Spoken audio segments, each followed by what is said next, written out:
guys, my name is Gashamindiri. So in case you're new here, I hope you're here to stay. Please subscribe. Guys, before I forget, 20 new subscribers. I am so happy. My heart is so full, Yani. You guys, I pray for you guys every day. Like I pray, whenever I pray, I tell God, please bless my subscribers. Thank you so much, man. Thank you so much. To just have people support you the way you guys do. I mean, there's nothing I'd offer you apart from a thank you and must be blessed. And I pray and hope that whenever you guys will need that support, you'll get it. Maybe not from me, but you'll have guys to give you that support. Hopefully I'll be one of those guys. So today I'm doing a very interesting video on 5 reads that have really changed my perspective and my takeouts from them. Before that, it's important to mention that number 1, stats show that you guys, I'm not used to recording myself, so I'm a bit unsure, but we can do this. Yeah, stats show that an average CEO reads at least 60 books a year. That is 5 books a month. That is wow. Number 2, India is the country that reads the most, followed by China. I feel as if, yeah, the countries speak for themselves. And number 3, reading not only gives you liquid intelligence, it also helps you in reading comprehension, and it gives you emotional intelligence. Like, yeah, you become your EQ. It boosts your EQ, and that was a wow thing I didn't know. I told you guys that I'm trying to work on my emotional intelligence. So let us dive in on the video. So my first book is Shoe Dog by Phil Knight. It's a memoir. Phil Knight is a co-founder of Nike. He's actually the one who came up with the whole idea, which started as a research paper, and it's a really interesting book. If you've not read this book, I recommend this book to everyone. It's a book for everyone. He's very interesting, and my takeouts from this book were 1, travel as much as you can. Phil Knight finished campus. He was in Stanford. He finished and loaned his dad cash to travel the world, and that is actually how his company started, because he went to Japan and pitched his idea, his research paper, and yeah, that is how Nike started. Though it started as Blue Ribbon, a company called Blue Ribbon. He lied. This nigga lied. He was asked, "Oh, you're pitching this idea. So what's the name of your company?" And out of nowhere, he came up with Blue Ribbon. He didn't have a company, a registered company. And he traveled. He even came to Kenya. He was in Egypt. I feel as if traveling gives you perspective, and especially if you're able to do it alone. Travel. You can't be waiting for people. I saw Joanna Kinodia traveled this last Christmas, in December. And actually, the first time I heard about this book, I heard it from her, from Joanna Kinodia. It was sent to me by a good friend of mine. So travel as much as you can. Number 2, my second takeout from this book was, if you see money making, a business venture, and you feel as if, please go ahead and try it. Like, what's the worst thing that can happen? It will just fail. That is the worst thing that can ever happen. So if a dream, it said that if God puts a dream in you, there's a reason why. It's not someone else who's seen that. So go ahead and do it. Yes. And my third takeout from this book is that people who do great things, people who achieve greatness, are just cover people like me and you. And Phil Knight does a good job in like showing how normal he is. He highlights his challenges, his shaky relationship with his dad, who didn't support this business at first. Oh my god, you guys can see that I don't have a bra on. I'm in the house. Yeah, so these are normal people. How he fell out of love, was dumped, was how he met his lovely wife, kawaida person. My second book is My second book is The Alchemist. Oh my god, I love Paulo. Paulo is such a great writer, yani. Bruh. I told you guys, I'm not big on fiction, and Paulo writes fiction books. I've also read his 11 Minutes, and my god, this man, The Alchemist, will literally change your perspective on life, spirituality, destiny. He explains basic concepts, things we know, but he explains them in such a beautiful way. Number one takeout, he says that when you want something so bad, the universe conspires in helping you achieve it.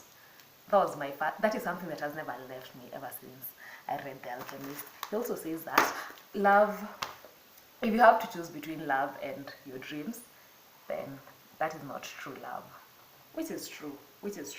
He also says that this I'll have to read. It's somewhere here. Dreams have a price, but not living your dreams has an even bigger price. I love Paulo. Please read this book if you haven't. Anyone who's read this book will tell you. The Alchemist does it. My third book is Unbowed by Wangari Maathai. My god. First of all, Wangari and I were born on the same day, 1st April. The only difference is that she was born in 1940, I was born in 1998. God rest her soul in peace, and I've really loved to meet her. This woman had guts. This woman was a divorcee at some point, yeah? And we already knew her as Wangari Maathai. Maathai was the husband. And you know what this woman did? This lovely, amazing woman. She said that since people already know me as Wangari Maathai, that name still sticks. What I'll do is add an A to it. And that is not your name, sir. It's no longer your name. And the husband actually left her because he thought she was too strong of a woman. We need more of that. Acha watu wache. So my takeaways from this book were: 1, it's okay to have guts and be bold. It's okay. It's actually okay. And number 2, what your mind conceives, it can achieve. What your mind, perception, so much in my mouth. What your mind conceives, it can achieve. Do you realize that if it were not for Wangari Maathai, we wouldn't have Uhuru Park today? We wouldn't have Karura Forest. Woi, mngekuwa mnapeleka na dates wapi? Ampeleka nangi so. Niggas, we will talk about this, by the way. I'm gonna do this video with, in a way you don't expect. It's actually a surprise for you. Wait for it. But yeah, I feel as if dating in Nairobi is just so, man, you guys don't even take people out on dates anymore. So yeah, those were my takeouts from Unbowed. My 4th book is the obvious, We Should All Be Feminists, by Chimamanda Ngozi. Guys, this book, it's not even a book, it's literally an essay in a book. 20 fucking pages. So that people can stop bullshitting on the internet. If you feel as if you need to talk about a topic, please do research on it more. I see people talk. I see Kina Cyprian Nyakundi talking on the internet, and I'm this man. Do you know? There was a time he came out either on his blog or Twitter and said that he feels as if he was actually stating that feminists are sexually depraved women. Cyprian, do you actually know that we have men who are feminists? Can you please read? I feel as if, as Kenyans, we are so proud of basking in ignorance. I see people talking about some things on the internet. I'm like, you could have done better. You could have done better research. I really love this book, and I love some quotes from it, which I'll read. Chimamanda says, put a group of women together, the conversation will be men. Put a group of men together, and they'll talk about their own stuff. She goes ahead and says, we women should spend about 20% of our time talking about men because it's fun. But otherwise, we should also be talking about our own stuff. She also says that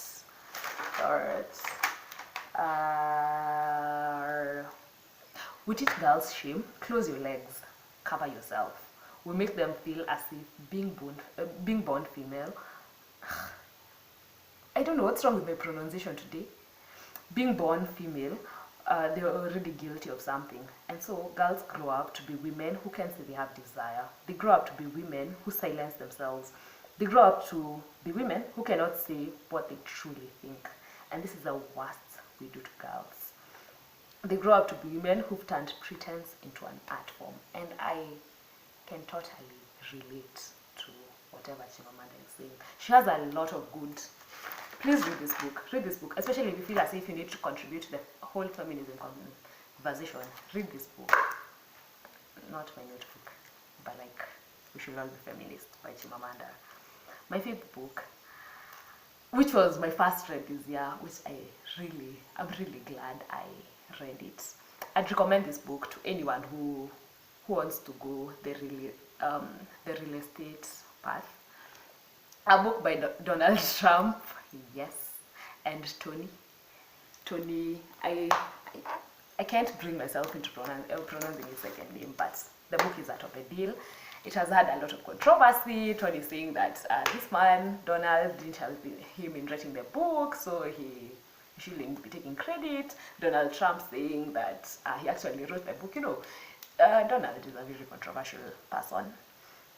And anyway, that aside, he's a good businessman. He's a fucking deal maker.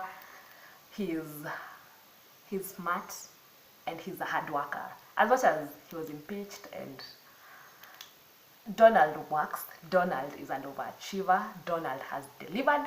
Unlike presidents of some country, I'm not talking about Kenya, no, I'm not talking about this country, you still won't impeach him. Anyway, so this book really gave me a lot of fluid confidence in terms of going for what I want, because this man couldn't take no for an answer. He wants to make a deal with you. He's going to call you even 15 times. There was a guy Donald called 15 times. Unajua hizo ni na 15 times. Me here people will call their boyfriends 15 times. I'm thinking, anyway, it's a judgment-free zone, but cannot be me. 15 times. But now this can be me now in terms of goals and this can be me now. I've really become that chick. I feel as if I've really become that chick this year because of this book. So I'd really recommend it. If you want to get to know Trump well and how he started doing business, and just if you're into real estate, this book will really help you because he's a real estate guy. So those are my 5 books. Oh, let me mention that the one who introduced me to this book out of the deal is my cousin Kingori. Thank you for that. That was the best. This has been the best thing I've read this year so far. No, this is actually not the best thing. What I'm reading right now, this book here is the best thing I've read this year. I'll review this book. It's called Hammerhead, The Making of a Carpenter. It's a memoir as well. I read a lot of memoirs. However you say it, depends on what school you went to. It's about a chick who was a journalist but decided to switch careers, and she became a carpenter, guys.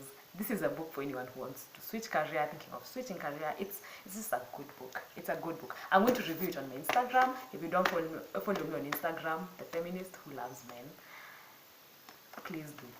Thank you. Let me also mention that in this reading journey, I've also noticed that there are books people will love that you won't love per se, and it's okay. Like Gabriel's Union, we are going to need some wine. I was reading it and thinking, okay, it didn't give me that effect. And it has been reviewed well, so I think different books work for different people. Act like a woman, think like a man as well. Just like what is Steve Harvey says. Kwanza I don't agree with a lot of things he says. Like the fuck is 90-day rule. I just didn't feel it. And what else? Oh, how to win friends and influence people. Guys, I have a friend who swears by this book, and I've tried. Man, I have tried reading this book, not once, but twice. But whenever I reach part 3, I'm just like, chapter 3, I'm just like, no, not today. I can't do this. Let me also mention that books that I really love, other books I really love that I haven't whatever. Becoming by Michelle Obama, memoir, very nice book. I love her relationship with her daughters, her relationship with her mom, and amazing book. She's very raw. If you've not read Becoming, please read it. Please do it. Five Love Languages. Purple Hibiscus by Chimamanda. The Last Black Unicorn, Tiffany Haddish. Small Doses by Amanda Seales. Actually, it's such a coincidence. Amanda Seales and Tiffany Haddish, both comedians, they're both actresses. In Girls Trip, it was either supposed to be Amanda Seales or Tiffany Haddish. I love these women. Amanda Seales is now a talk show host, The Real. She has a podcast. She's an author. She's a very hardworking woman. I think, yeah, read those books. If you want a part 2 of this video, I'm gonna do it. Tell me what books you're reading. Tell me what books you think I should read. Thank you so much for watching. Please subscribe. See you on Tuesday.